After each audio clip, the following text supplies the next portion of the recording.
Husband হলে আমার মতো হওয়া উচিত গাইস, যে নাকি এক কথায় আমাকে নুডলস রান্না করে খাইয়েছে। তো হ্যালো এভরিওয়ান, আসসালামু আলাইকুম, welcome back to my channel.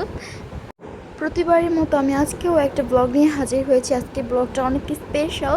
এই নুডলসটা আমার হাজব্যান্ড তৈরি করেছে, আর কীভাবে তৈরি করেছি সেটা আমি আপনাদের সাথে একদম পার্ট বাই পার্ট শেয়ার করব।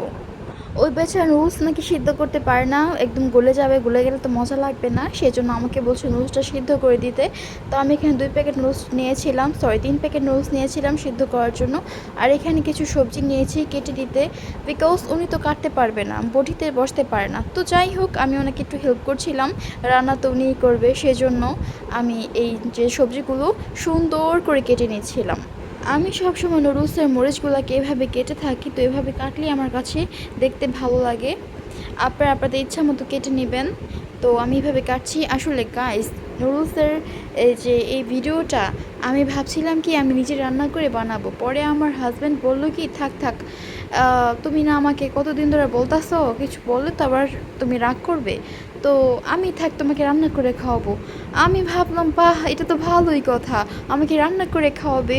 এই জন্য আমি নুডলসটা সিদ্ধ করে তারপর সবজিটাকে কেটে আমি তাকে ডাক দিয়েছিলাম। সে আমাকে বলল কি আচ্ছা থাক, তুমি তো এত কিছু করছোই, তাহলে আমাকে একটু ডিমটা ভাজা পর্যন্ত আমাকে একটু হেল্প করো। আমি বললাম কি যদি ডিমটা ভাজা পর্যন্ত হেল্প করি তাহলে বাকি থাকবে কি? কেন, আমি নুডলসটাকে ভেজে নেব। শোনেন গাইস ওনার কথা, সে নুডলস ভাজবে, সেজন্য ওনাকে আমি চান্স দেব। এতটুকুর জন্য ওনার চান্স দেওয়ার ঠেকাটা কি? ভাবলাম তাই থাক, কষ্ট করে আর তুমি বানাবা কেন? তোমার এত কষ্ট করে পানি ধরতে হবে কেন? তুমি কত বছর মোবাইলে রিলস দেখো না, থাক থাক বসে বসে তাই করো, আমি রান্নাটা শেষ করি। সে কিন্তু আর একটা বার বলে নাই যে থাক থাক আমি রান্নাটা করি, তোমার করতে হবে না। দেখেন গাইস, ওনার রান্না করার নমুনা।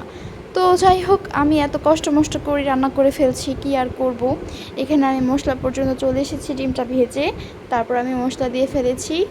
এখন আমি যেটা করব, এখানে নুডলসগুলোকে আমি দিয়ে দিব। এটা নুডলসগুলো কিন্তু আমি অবশ্যই ঠান্ডা পানি দিয়ে ধুয়ে নিয়েছিলাম, সিদ্ধ করার পর ঠান্ডা পানি দিয়ে ধুয়ে নিয়েছিলাম। তো এটাকে আমি দিয়ে দিলাম, এখন ভালোভাবে মশলার সাথে মিশিয়ে নিচ্ছি।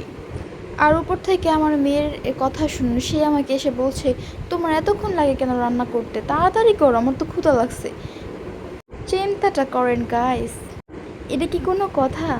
তো কিচ্ছু বলার নাই, কিচ্ছু বলার নাই। আমি এখানে শেষ পর্যন্ত রান্নাটা করে নিলাম এবং সর্বশেষ আমি ধনেপাতা দিয়ে দিলাম। এরপর আমার রান্নাটা পরিবেশনের পালা। তো এই নুডলসটাকে আমি আমার মেয়েকে দিয়েছি, ও দেখে খুবই খুশি হয়েছিল।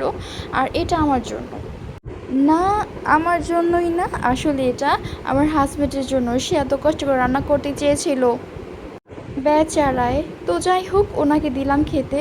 উনি আমাকে খেয়ে বলছিল হ্যাঁ খুবই মজা হয়েছে। মজা তো হবেই গাইস, সুযোগের কাজগুলো আমাকে দিয়েই করে নিল।